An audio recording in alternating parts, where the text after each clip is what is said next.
Hello friends, good morning. কেমন আছো সবাই? সুপর্ণাস গুড লাইফে তোমাদেরকে আবারও একবার অনেক স্বাগত জানাই। পরপর 3 দিন খানেক আমি কোনো ভিডিও দিইনি তোমাদেরকে, কারণ শরীরটা ভালো ছিল না। তো আজকে এই যে দেখো, আজকে বুধবার, তো শুভ বাড়িতে নেই। আর মেয়ে সকাল সকাল একটু হাঁটাহাঁটি করছিল, তারপর এই পাশের দোকান থেকে এই বিস্কুটগুলো নিয়ে এসছে। বলছে যে এই বিস্কুটগুলো খেতে নাকি তার খুব ভালো লাগে। তো আমি বললাম ঠিক আছে, তুমি 3টা খানেক নিয়ে আসো, একটা আমি ওকে টিফিনে দেবো আর 2টো থাকবে। আর এদিকে বাড়িতে মাছ ছিল না, তো 1 পিস মতো ছিল, মেয়েকে রান্না করে দিয়েছি। আর এই যে দেখো, মা বড়শিতে এই 3 পিস মাছ ধরেছে, তেলাপিয়া। তো এই মাছের রান্না হবে। আর শুভ তো বারবার করেই বলেছে যে তেলাপিয়া মাছ একেবারেই খাওয়া চলবে না, কিন্তু ও যেহেতু বাড়িতে নেই আর এই মাছটা খেতে আমি খুব ভালোবাসি, তো যে কারণে মা বড়শিতে এই মাছ ধরতে বলছে নিয়েই নাও, খেয়ে নিই আজকে।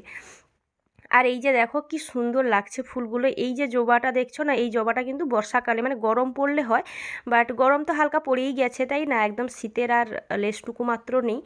তো এই যে জবাটা কি সুন্দর লাগছে, তোমাদের সাথে না শেয়ার করে আর পারলাম না। খুবই সুন্দর লাগছে, 2টো ফুটেছে, এত ভালো ভালো লাগছে, পুরো টকটকে লাল, কি বলবো। ছোট গাছে এত সুন্দর লাগছে 2টো ফুল। তোমরা জানাও কেমন লাগছে, ঠিক আছে? তো এদিকে মেয়েকে কিন্তু প্রত্যেক দিনকার মতো আজকে ভাত করে দিইনি, আজকে একটু সব রকম সবজি দিয়ে মসুর ডাল, চাল সব একসাথে মানে খিচুড়ি টাইপের করে দিয়েছি সেদ্ধ করে। বিনস, কুমড়ো, ফুলকপি যা যা ছিল, আর আলু ভাজা করে দিয়েছি, আর মাছ ভাজা করে দিয়েছি। এটা খেয়ে মেয়ে স্কুলে যাবে। আর টিফিনে দিয়েছি ফল কিছু দিয়েছি, আর বিস্কুট দিয়েছি।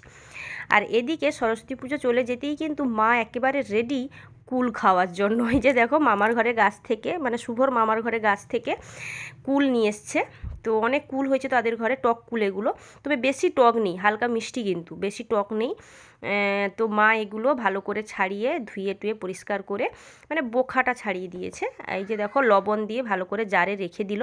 তো আগেও আমি করেছিলাম, কম করে করেছি, তো সেটা খাওয়া হয়নি। তো ভাবছি যে এবার থেকে খাবো, কারণ সরস্বতী পুজো তো চলেই গেছে। এমনি কুল খাই, বা টক কুলটা খাচ্ছিলাম না, মানে বাড়ির কেউই খাচ্ছিল না, কিন্তু এবার বেশ খাওয়া হবে বা ভেবেই আনন্দ লাগছে। তো যাই হোক, তোমরা কারা কারা টক কুল খেতে পছন্দ করো কমেন্ট করে জানিও। আর এদিকে দেখো, কাঁচা আম যে বাজার থেকে নিয়ে এসেছিলো, কাঁচা আম দিয়ে কুমড়ো দিয়ে এই মাছের টক রান্না হবে।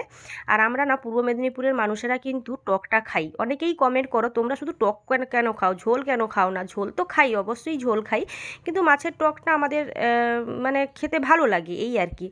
তো এইখানে দেখো, ওলকপি ভাজা করেছি, আর আর করেছি চিংড়ি মাছ দিয়ে ফুলকপি দিয়ে মাখা মাখা একটা তরকারি। আর হয়েছে এখানে এই যে আম টক। আমের টকটা কি দারুণ লাগছিল খেতে, কি বলবো তোমাদের। তো ঠিক আছে, চলো আজকের ভিডিওটা এই পর্যন্ত। কেমন লাগলো অবশ্যই কমেন্ট করে জানিও। ভালো লাগলে বেশি বেশি করে লাইক করো, শেয়ার করো। আজকের মতো টাটা।